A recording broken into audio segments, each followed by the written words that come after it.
మా ఇంట్లో first time. ఇంకా చాలండి, మీ సేవలు అయ్యాను, మనకు ఉన్నదాంతోనే తృప్తి పడదు, అరుణాచలం వెళ్ళిపోదాం అంటే అరుణాచలంలో నేను ఇల్లు కట్టుకుని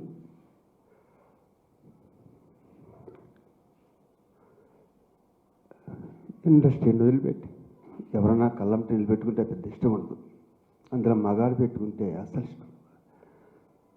అంటే నా గురించి శ్రీకాంత్ స్నేహం వల్ల నాకేదో చేద్దాం తను మాట్లాడతాడని గుర్తొచ్చి వచ్చింది. నా గురించి ఎస్వి కృష్ణారెడ్డి గారు లాంటి గొప్ప డైరెక్టర్ నువ్వు ఉన్నావు కదా, నేను నీతో ఉంటాను, మిగతా వాళ్ళు కూడా నా మీద చూపిస్తున్న ప్రేమకి నాకు కలం టైంలో వచ్చింది. లైక్ చాలా ధైర్యం ఇస్తుంది చాలా విషయాలు. నేను ఎవరిని క్రిటిసైజ్ చేయను, నేను ఎవరిని ఒక్క మాట కూడా. ఈ ప్రెస్ మీట్ పెట్టడం కూడా నాకు కానీ శ్రీకాంత్ గారికి కానీ నాగిరెడ్డికి కానీ ఇక్కడున్న ఎవ్వరికి ఇష్టం లేదు. కానీ అంటే జెన్యున్గా ఎలా అనిపించింది, ఏదో చిన్న పిల్లలు మనం పంతం బట్టి ఇలా చేయకూడదు అని లాగుతున్నట్టు అనిపించింది. అసలు ఎందుకు అలాగా?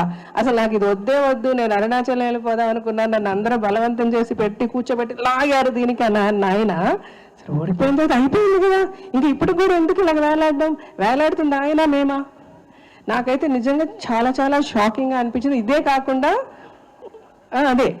కాకుండా నేను ఒక నాగబాబు గారితో సహా ది ఫస్ట్ టైము ఇలాంటి ఒక కీ పోస్ట్కి ధైర్యంగా ఒక లేడీ వచ్చి నిలబడి చేయడం నాకు చాలా నచ్చిందమ్మా అని అందరూ అన్నారు. సోకాల్ ఇప్పుడు ఈ అబ్జెక్షన్స్ రేస్ చేసే వాళ్ళు కూడా చెల్లెమ్మ బావ అని మాట్లాడుతూ ఉన్నారు.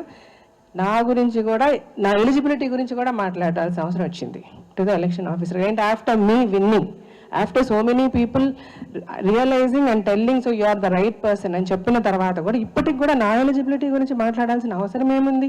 అంటే ఇవన్నీ ఆలోచిస్తే ఇప్పుడు రాజశేఖర్ గారు అన్నట్టుగా రేపు ఏప్రిల్లో వాళ్ళు చెప్పిన టైంకే పోయి మనం 10 రోజుల తర్వాత స్వేరింగ్ ఇన్ చేసిన తర్వాత కూడా ఎన్ని ఇష్యూస్ తీసుకొస్తారన్న ఫియర్ అయితే వస్తుంది మాకు. ఇప్పుడు యాక్చువల్గా ఇది ప్రెస్ మీట్ ఎందుకండి, ఏదో మీలో మీరు మాట్లాడుకోవచ్చు కదా అంటే, ఇప్పుడు ఇది ఇలా వదిలేస్తే రేపు ఇంకా ఎంతవరకు వెళ్తుందో. So we really want to put an end to this. This is not a drama, this is not a game. సిన్సియర్గా we come to work. So మేము వర్క్ చేయడానికి మీకు ఇబ్బంది ఉంటే ముందే చెప్పేయండి, సో దట్ అట్లీస్ట్ మేము అందరికీ నమస్కారం పెట్టి అమ్మ మేము పని చేయాలనుకుంటున్నాం, మేము లాగుతున్నారు, మేము చేయలేకపోతున్నాం, మేము వెళ్ళిపోతాం అని చెప్పేస్తాం. వద్దు కదా, ఎందుకు అట్లా? So we are not ready for fight. మేము ఇక్కడ ఎవరిని ఫైట్కి రాలే, అందరూ సిన్సియర్గా పనిచేద్దామని వచ్చాం. వాళ్ళందరినీ ఫస్ట్ థింగ్ అందరూ రండి.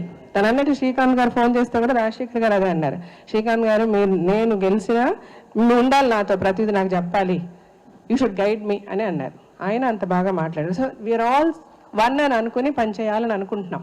ఆ ఉద్దేశం లేకపోతే ఇప్పటికీ నా హంబుల్ రిక్వెస్ట్ ఏంటంటే, ప్లీజ్ చెప్పేయండి, మాకు ఆ ఉద్దేశం లేదు, మేము మిమ్మల్ని ట్రబుల్ చేయాలని డిసైడ్ చేశామంటే మనకి ట్రబుల్ వద్దు. ఎందుకంటే జెన్యున్గా అందరమే మాకి మంచి జరగాలని ఆలోచిస్తున్నాం. ఈ మాలో ఇలాగా ఇండైరెక్ట్గానో డైరెక్ట్గానో కాన్స్పిరసీలు గొడవలు యుద్ధ అసలు దానివల్ల నష్టమే కానీ ఎవరికి మంచి జరగదు. If you like the video, please like us and subscribe Tollywood Nagar.